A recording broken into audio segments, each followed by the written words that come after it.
Okay, so we are going to finish the presidency. The president has a cabinet. I hope this doesn't come as a great shock to any of you. Article 2, Section 2 gives him the authorization to have a cabinet. He may require the opinion in writing of the principal officer in each of the executive departments upon any subject relating to the duties of their respective offices. And that's the constitutional authorization for the cabinet. Now, the executive branch has gotten to be a very big proposition in the last 100 or so years. President can't run it all anymore, if he ever could. So he, and maybe one day she, appoints and the Senate confirms these department heads to run things like foreign affairs or labor or the Treasury, and we'll talk about that. And they'll meet with the president whenever he wants. There are no formal requirements for get-togethers. The president just says, hey, we're meeting, and that's about it. Or meeting next week, guys, and they get together. But depending on the president or the situation, these could be very serious meetings where the business of the nation gets done, or self-congratulatory type events where, the administration might have had a great legislative win on a pet issue that they'd been pursuing, and they get together, and they break open bottles of champagne and light cigars in the cabinet room, which is behind the type here, and just congratulate themselves on being just great. It just depends. It can run the gambit. And the cabinet-level agencies and their heads are as follows. Now, there are quite a lot of cabinet-level agencies. I am requiring you to remember these three and their names: the Secretary of State, the Secretary of the Treasury, and the Secretary of Defense. And I apologize for my sloppy highlighting job, but it is what it is. U.S. Department of State, that's Foreign Affairs, Anthony Blinken. Department of the Treasury, Fiscal Affairs, Secretary Janet Yellen. She also used to be Fed chairwoman. Department of Defense, Secretary Lloyd Austin. Those are the only three you're going to see on, say, the final,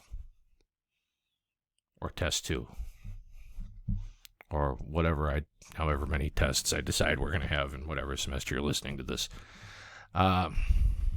So those are the only three. Now, some of the others, all the others, there's the Department of Justice, Department of the Interior, Department of Agriculture, Department of Commerce, Department of Labor, Department of Health and Human Services, Department of Housing and Urban Development, Department of Transportation, Department of Energy, yada, yada, yada, yada. We go through to Homeland Security. Now, the change, and why I'm re-recording this, I hope I didn't miss it, is right here.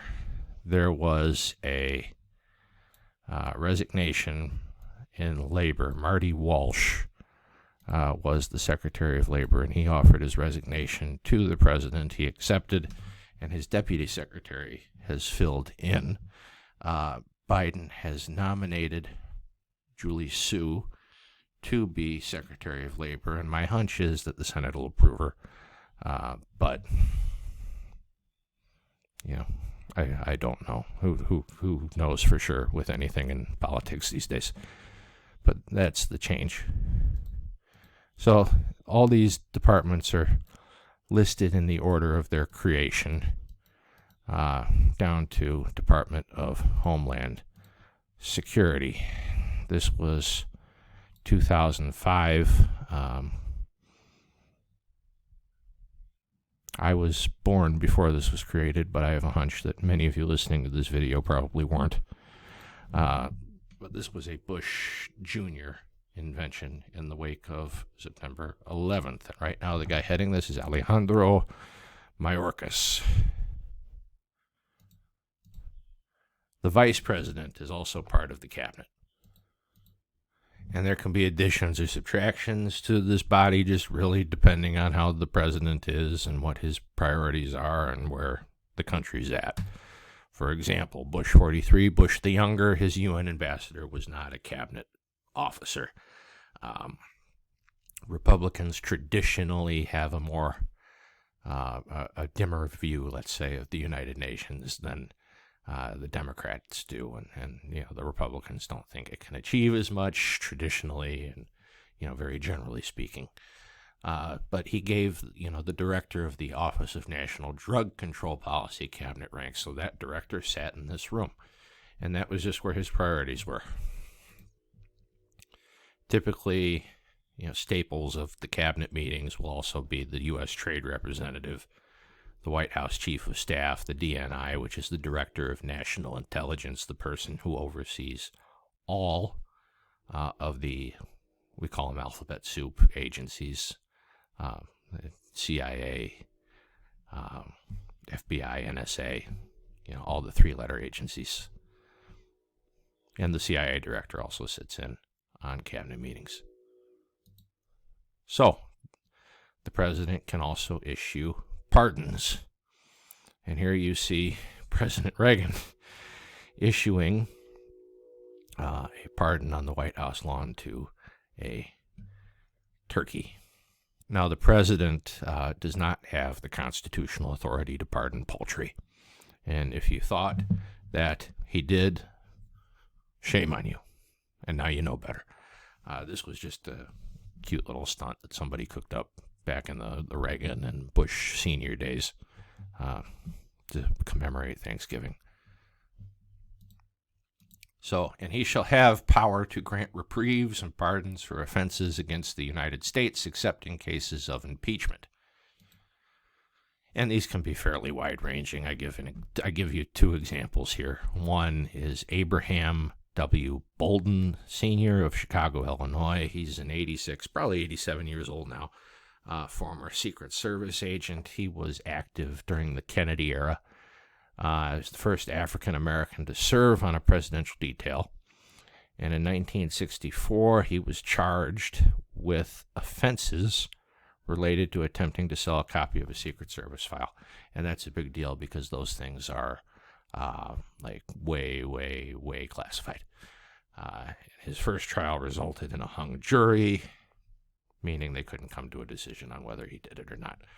And he was convicted in a second trial, although the key witnesses against him admitted to lying at the prosecutor's request. So my hunch is that he was probably innocent in the first place.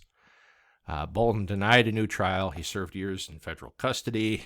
He always maintained his innocence and claimed that he was targeted because he exposed unprofessional and racist behavior in the United States Secret Service. I just abbreviated that USSS. Now, I would very much encourage you to watch the YouTube clip associated with this story. It's informative and interesting, and you might learn something. I can't, however, play it for you because then YouTube flags my account and I get a copyright strike. My source here is the Justice Department.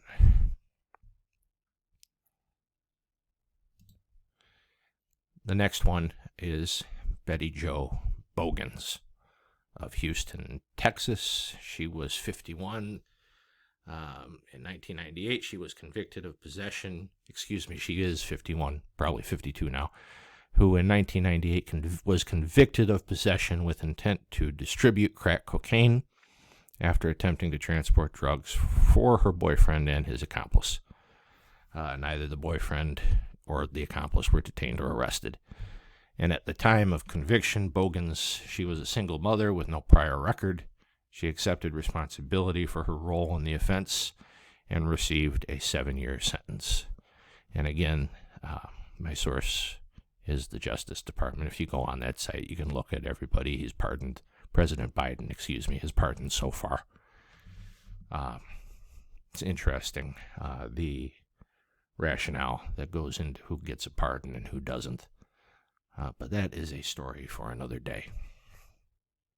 So, we also have Dexter Eugene Jackson of Athens, who was who is 52, probably 53 now, and was convicted in 2002 for using his business to facilitate the distribution of marijuana in Georgia. Mr. Jackson was not personally involved in the trafficking, but allowed marijuana distributors to use his pool hall to facilitate drug transactions, and he accepted full responsibility for his actions and was charged. Jackson pled guilty. I do try to find media, meaning videos and other things that go along with what I pull up. Sometimes they're just not available. In these last two cases, they were just not available. So we come to treaties, and the one I've been using for time out of mind is the North American Free Trade Treaty, which has been revised by Trump, and we'll get into that in part 5.